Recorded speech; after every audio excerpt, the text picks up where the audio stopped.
First of all, give us your reflections 5 years later about where we are today. Thank you for having me. 5 years later, after the Marjorie Stoneman Douglas shootings that took 17 lives, there is still trauma deeply embedded in our community. There are former students who survived who really are impacted psychologically.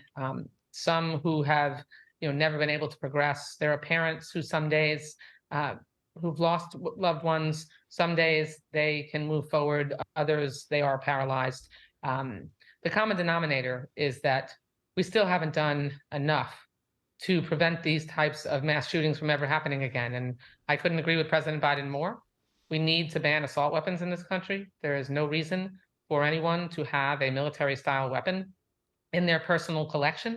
And what we certainly don't need to do is have a governor like ours in Florida who is completely insensitive to what's happened here in our state, the Pulse nightclub shooting, Marjorie Stoneman Douglas, and who is proposing permitless carry in the upcoming legislative session to put guns into untrained hands and essentially to proliferate all across our state. Yeah, That's our government. I want to come back to Governor DeSantis in a moment, but just let me ask you, 5 years later, the number of mass shootings has gone up. The number of children under 11 who died in schools have gone up. And some of those are assault weapons. Many of them are not. And so I think all of us say we should do whatever it takes to stop this. But do we have a sense of what might stop it? Well, we certainly need to make sure that we can close all the loopholes that prevent us from being able to make sure that no one who shouldn't have a gun can get one. We still have not fully closed the loopholes to ensure that full background checks, no matter how you are purchasing a weapon, are able to be conducted. And that's not legislation that we've been able to get passed by the United States Congress. We did make progress with the Safer Communities Act last year, passed incentives for red flag laws. We're able to make significant investments in mental health funding, but we have got to make sure that we take the weapons out of the hands of people who should not have them, whether they're a semi-automatic or any other type of weapon that are used in committing these shootings. I wonder, Congresswoman, maybe to put you on the spot a little bit, do you stay in contact with at least some of the relatives of those lost in Parkland? In particular, do you have any reaction to what happened at Michigan State up in East Lansing overnight? I do keep in regular contact with many of the families.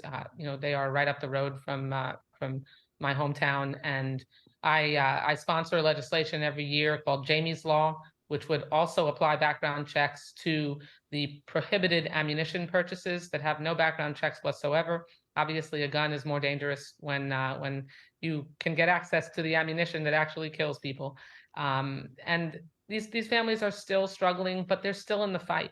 So many of them have created foundations, and they're doing incredible work to try to advance the notion that we should make sure that we can keep people safe in their normal everyday environment and not have to have the kids like our kids do, that when they walk into a classroom, they check the exits. My own daughter has told me that she checks the exits in every inside dwelling that she enters, just to make sure that she would know how to quickly get out if, God forbid, something happened. That's not how our young people should be living today, or anyone. Congressman, given the gravity of this subject, it's hard to talk about anything else almost, but I do want to raise another subject. You mentioned Governor DeSantis, your governor in Florida. And one of the issues with Governor DeSantis, apart from guns, is his position on ESG, environmental, social, and governance investing, really stopping Florida from investing pension plans in any organization that is basically invests according to ESG. This is part of what he's had to say on that subject.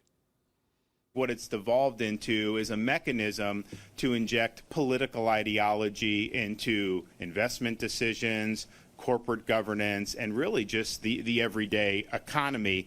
That is not ultimately something that is going to work out well for us here in Florida or in the United States of America.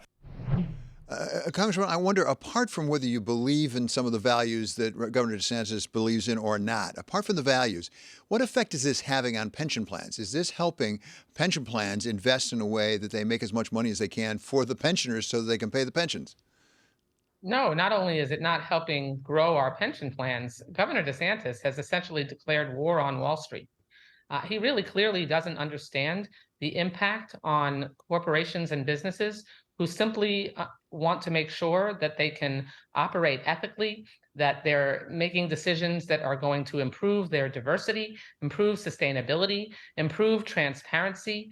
I mean, those are all values that are good for business, and Governor DeSantis has declared war on those things. Either he doesn't understand the positive impact for the bottom line for businesses when they engage in those practices, or he's allergic to them, or he's just decided that culture warrior is his pathway to the White House, or at least to the Republican nomination. It's damaging our economy here. It's going to make businesses less likely to locate here. It's also going to impact our academic credentials here. We have the top 5 public University of Florida in our state. That Governor DeSantis's war on wokeism is going to damage and make it more likely that we have a brain drain. He's hurting our state. And yet he won by a large margin, and Republicans did rather well in 2022. Has Florida essentially become a red state? No, not on the contrary. There was a lot of reasons for the success of Governor DeSantis in the election, not the least of which is he had a massive gap in funding. But Florida is a purple state. We're a state that understands that we need to make sure that we have strong investments in education, that we need to protect Social Security and Medicare, which actually Ron DeSantis supported privatizing when he was a member of Congress.